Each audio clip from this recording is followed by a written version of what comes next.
Hello students, আজকে আমি একটি গুরুত্বপূর্ণ একটি টপিক, সেটা হলো কি ভয়েস চেঞ্জ। এই ভয়েস চেঞ্জ টপিকটা আমি আপনাদের খুব সহজেই ছোট্ট একটা ট্রিকের মাধ্যমে দেখাবো, কোনো ঝামেলা ছাড়াই। তাহলে সেটা কি, ভয়েস আমরা জানি ভয়েস হলো দুই প্রকার, একটা হলো কি অ্যাক্টিভ ভয়েস আর একটা হলো কি প্যাসিভ ভয়েস। তাহলে এখানে আমরা active to passive voice change করার ফর্মুলা লিখে রেখেছি। অ্যাক্টিভ ভয়েস থেকে প্যাসিভ ভয়েসে যদি যায় তাহলে এই যে মিডিয়া আমি বিভাগ লিখে রেখেছি, তাহলে এই ভাগটা কি কি হবে। এখানে যদি অ্যাক্টিভ ভয়েসের ভাগের 1 নম্বর ফর্ম থাকে তাহলে হবে কি এম ইজ আর, যদি ভাগের 2 নম্বর ফর্ম থাকে তাহলে হবে কি ওয়াজ ওয়্যার, ভাগের সাথে যদি আইএনজি যুক্ত থাকে তাহলে হবে কি বিং, এবং ভাগ প্লাস হ্যাভ হ্যাজ হ্যাড যদি থাকে তাহলে হবে কি বিং, এবং মডাল ভার্ব থাকে তো মডাল ভার্ব প্লাস কি হবে বি হবে। এবার এখানে আমি লিখে রেখেছি প্রোনাউন চেঞ্জ। তাহলে প্রোনাউন চেঞ্জটা কি, প্রোনাউন চেঞ্জটা হলো সাবজেক্ট থেকে যদি অবজেক্টে যায় তাহলে আইটা হয়ে যাবে কি মি, অর্থাৎ সাবজেক্ট যদি আই হয় তাহলে অবজেক্ট হয়ে যাবে কি মি। আবার অবজেক্ট যদি মি থাকে তাহলে সাবজেক্টটা নিয়ে আসি তাহলে হয়ে যাবে কি আই। তাহলে হি থাকলে কি হবে হিম, দে থাকলে দেম, দেম থাকলে দেম, উই থাকলে আস, আস থাকলে উই, সি থাকলে হার, হার থাকলে সি। তাহলে এইভাবে আমরা প্রোনাউনগুলোকে চেঞ্জ করি। তাহলে আসা যাক আমাদের ভয়েস চেঞ্জের সাধারণ যে ফর্মুলাটা থাকে, জেনারেল যেটা ফর্মুলা, সেই ফর্মুলাটা আমরা প্রথমে লিখে নেব। সেটা হলো কি, প্রথমে লিখতে হবে আমাদের কি অবজেক্ট। কি লিখতে হবে? অবজেক্ট। অবজেক্টটাকে আমাদের লিখতে হবে কি করে? সাবজেক্ট করি। কি করে? সাবজেক্ট করি। তারপরে বসবে কি বিভাগ। কি বসবে? বিভাগ। তারপরে ভার্বের 3 নম্বর ফর্ম, তারপরে কি অবজেক্ট, না সরি, তারপরে কি বসবে বাই, তারপরে কি অবজেক্ট। তাহলে অবজেক্টটাকে আমরা কি করে লিখবো? সাবজেক্ট করে লিখবো। তাহলে এইভাবে এই যে এই ফর্মুলাকে অনুসরণ করে, এই যে ফর্মুলা ভয়েস চেঞ্জের যে ফর্মুলাটা লিখলাম আমি, তাহলে এই ফর্মুলাটাকে অনুসরণ করে আমরা এই ছোট্ট এই যে দুটো বক্সে আমি যে ট্রিকগুলো লিখে রেখেছি, এই রুলসগুলো, এটাকে ফলো করে খুব সহজেই আমি ভয়েস চেঞ্জ করতে পারবো। তাহলে প্রথম আমি একটু চলে যাচ্ছি সরাসরি কি উদাহরণে, যে I eat rice, I eat rice, এটা কি অ্যাক্টিভে আছে। তাহলে একে যদি আমরা প্যাসিভ করি তাহলে প্রথমে লিখতে হবে কি অবজেক্ট। তাহলে অবজেক্টকে সাবজেক্ট করে, তাহলে এখানে রাইস আছে, রাইস যেহেতু নাউন তার জন্য এখানে রাইস বসে যাবে। তাহলে অবজেক্টটা লিখে দিলাম কি রাইস। তাহলে ভার্বের এটা কত নম্বর ফর্ম আছে সেটা আমরা জানি কি, এটা থেকে ইট, ইট ভার্বের 1 নম্বর ফর্ম হয়। তাহলে 1 নম্বর ফর্ম থাকলে কি এখানে আছে V1, তাহলে V1 থাকলে কি হবে এম ইজ আর। তাহলে এম ইজ এর মধ্যে রাইসের জন্য কি হবে ইজ। তারপরে লেখা আছে কি বিভাগ, তাহলে বিভাগ হয়ে গেল। তারপরে ভার্বের 3 নম্বর ফর্ম, তাহলে ভার্বের কত নম্বর ফর্ম? 3 নম্বর। তাহলে 3 নম্বর কি হবে ইট ভার্বের 3 নম্বর ফর্ম হবে কি ইটেন, এখানে আমরা লিখলাম কি ইটেন। তারপরে কি বসবে? একটা বাই বসবে। তারপরে আইটা এদিকে গেলে কি হবে? আইটা এই যে সাবজেক্টে আছে, তাহলে সাবজেক্টে আই আছে, আমি নিয়ে যাবো কোথায়? অবজেক্টে। এই যে অবজেক্টটা সাবজেক্ট করে বসবে, তাহলে অবজেক্টটা সরি সাবজেক্টটা এখানে অবজেক্ট হয়ে বসবে।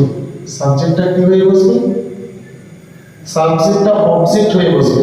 তাহলে এখানে সাবজেক্টটা আমি অবজেক্ট করে লিখে দিলাম বাই। তাহলে সাবজেক্ট কি আছে আই, আর আইটা এদিকে গেলে কি হবে মি।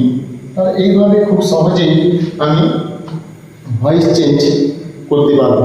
তাহলে যে কোনো সেন্টেন্স টেন্স দিয়ে যেগুলো সাধারণ ভয়েস চেঞ্জ আছে এই ফর্মুলা অনুসারে হয়ে যাবে। সেগুলো যেই ফর্মে থাক, ইন্টারোগেটিভ থাক, পজিটিভ থাক, যে কোনো সেন্টেন্স। তার পরবর্তী উদাহরণে আমি চলে যাব। সেটা হলো কি, ধরুন একটা উদাহরণ নিলাম আমি, যে he is reading, he is reading a book, he is reading a book. তাহলে কি লিখবো? প্রথমে এখানে কি আছে? অবজেক্ট আছে কি এ বুক, তাহলে লিখবো কি এ বুক। কি লিখলাম? এ বুক। তারপরে এখানে আছে বিভাগ, তারপরে কি আছে বিভাগ, বিভাগটা কি ইজ, আর ইজ থাকলে সেটা হবে কি এম ইজারের মধ্যে যে কোনো একটি। তাহলে বসে গেল এই বুকের জন্য যেহেতু সিঙ্গুলার আছে তার জন্য ইজ। তারপরে ভার্বের সাথে আমরা দেখতে পাচ্ছি কি আইএনজি আছে, তাহলে ভার্বের সাথে আইএনজি থাকলে কি হবে বিং। তাহলে এখানে বসিয়ে দিলাম কি বিং।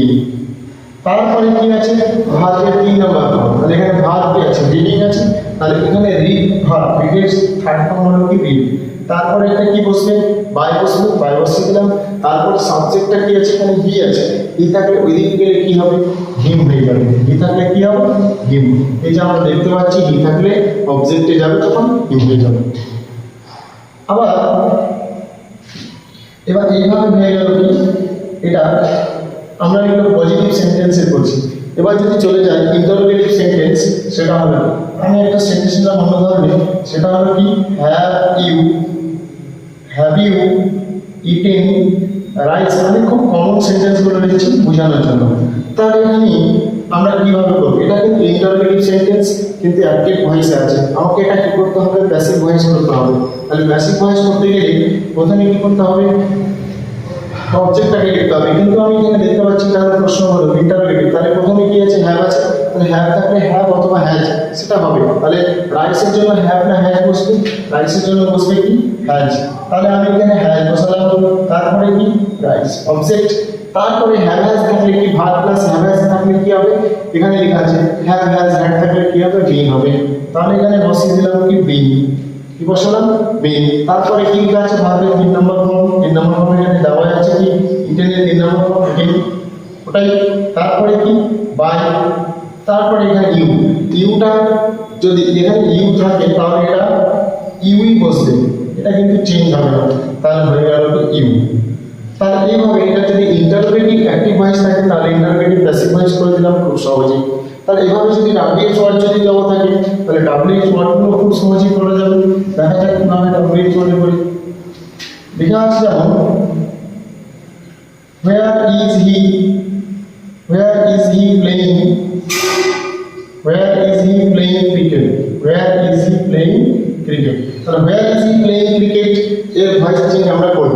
এটা হলো ইন্টারোগেটিভ মানে WH ইন্টারোগেটিভ সেন্টেন্স, এটা অ্যাক্টিভ ভয়েসে আছে, আমাদের করতে হবে কি প্যাসিভ ভয়েস। তাহলে প্রথমে চলে আসলাম কি WH ওয়ার্ডটা কি সবার প্রথমে বসে, তাহলে বসে গেল।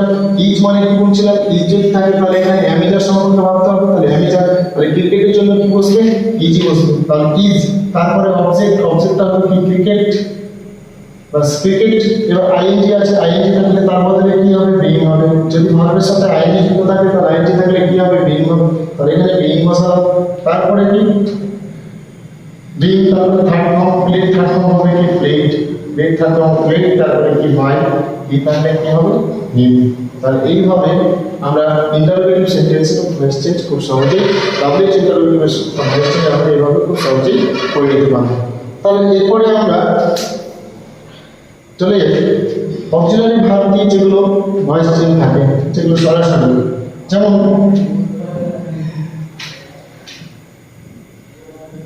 Do you tell me. তাহলে এইভাবে যদি একটা ভয়েস চেঞ্জ থাকে তাহলে এটাকেও আমরা খুব সহজেই কিভাবে রূপান্তর করবো দেখে নেব। ডু আছে, ডুটা হলো ভার্বের 1 নম্বর ফর্ম, তাহলে ভার্বের 1 নম্বর থাকলে কি হবে, অ্যামিজার হবে। তাহলে এখানে অ্যামিজার, তাহলে মিটা এদিকে আসলে কি হবে, আই হবে। আই এর জন্য এখানে কি বসবে, অ্যাম বসবে। এবার তারপরে কি ভার্বের 3 নম্বর ফর্ম, 3 নম্বর ফর্ম টেলের 3 নম্বর ফর্ম কি হবে, টোল্ড। তাহলে আমি এখানে টোল্ড বসিয়ে দিলাম। তারপরে কি একটা বাই বসবে আর এদিকে হয়ে গেল ইউ। তাহলে এইভাবে খুব সহজেই ভয়েস চেঞ্জ আমরা করতে পারবো। তাহলে am I told by you. তাহলে আশা করি সবাই এই ফরম্যাটটা বুঝে গেছো যে কিভাবে ভয়েস চেঞ্জ করতে হয় খুব সহজেই। এখানে কোনো টেন্সের ঝামেলা কোনো কিছু নয়, শুধু ভার্বের 1 নম্বর 2 নম্বর 3 নম্বর ফর্ম যদি জানি এবং ভয়েস চেঞ্জের সাধারণ ফর্মুলাগুলো যদি জানি তাহলে আমরা খুব সহজেই অনায়াসে ভয়েস চেঞ্জ করতে পারবো। আশা করি সবাইকে ভালো লেগেছে। যদি ভালো লেগে থাকে তাহলে লাইক, সাবস্ক্রাইব এবং বন্ধুদের শেয়ার করবেন। ধন্যবাদ।